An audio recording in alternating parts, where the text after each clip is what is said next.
Hi, I'm Mark Rosenzweig, Editor-in-Chief of Chemical Processing Magazine, and I think plant security deserves more attention.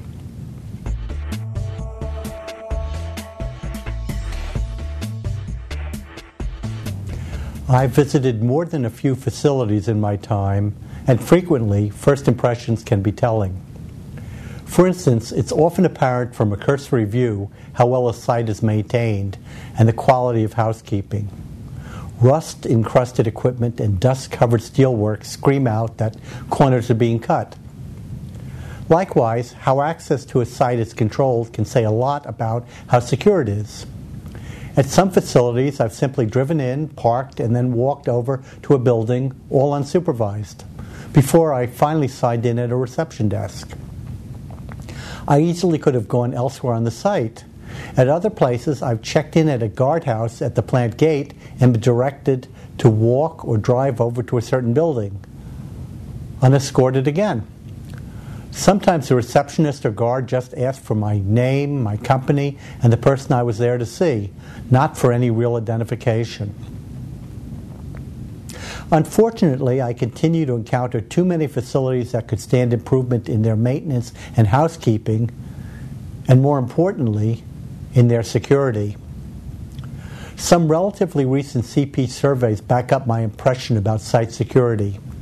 In one poll a couple of years ago, nearly 40% of respondents rated the security of their sites as poor or very poor. And in a survey in 2009, almost 30% of respondents called the security of operator consoles in control rooms poor or very poor. And we all know the dangers that can pose. In today's world, a lax approach to security is indefensible, particularly at sites that handle hazardous chemicals.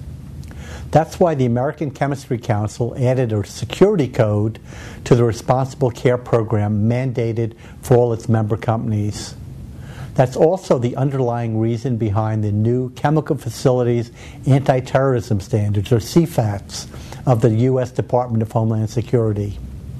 CFATS required over 36,000 sites handling specific chemicals of interest to complete a top screen. From this group, the DHS tentatively designated nearly 7,000 as high-risk chemical sites, noted a recent CP article, Diffuse CFATS Challenges. Each of these had to submit a security vulnerability assessment. The DHS then assigned the sites to one of 4 tiers based on the risk posed. Affected facilities then must meet so-called risk-based performance standards. The current 18 RBPS, 19 counting the any additional caveat that allows the DHS to add future standards, cover securing and monitoring the site, controlling access, coordinating emergency response and crisis management, training, record keeping, and a dozen other related topic areas. Each has graduated levels of performance expectations, metrics, applicable to one or more of the 4 tiers, explained that article. Right now, the DHS is sending out letters that indicate final tier designations. The last of these letters should arrive at sites sometime this summer. Once a facility receives its final tier designation, it must develop a site security plan that complies with the requirements of the particular tier. RBPS metrics drive the specifics of the SSP. The DHS must approve the SSP.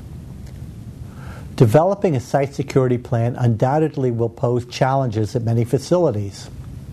First-time efforts of any kind often can seem daunting. In this case, sites must grapple with a host of issues about which they don't have much familiarity and expertise.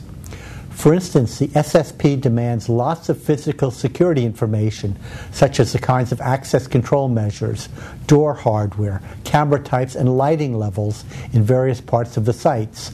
Notes, consider an alternative security plan, another CP article.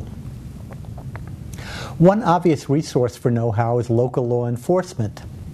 However, sites only can share security details with outsiders who are chemical terrorism vulnerability information certified by the DHS.